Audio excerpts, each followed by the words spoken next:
Today we'll talk about how can you find your voice assistant on your Mi Home app. We're going to figure out the solution or know how you can do that on your app. So you just follow these ways and it's going to work with you. All you have to do in first, you just go down here, you click on profile down here, just click on it.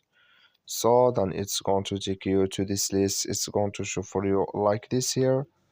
Then all you have to do next, you just click here on voice assistant, just click on it here.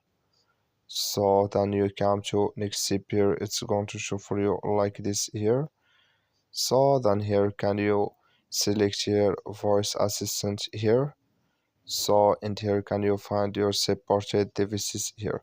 That's all you have to do. I wish you I get it. That's all. Thank you for your watching. Don't forget to support us by liking, subscribe. So thank you for your watching.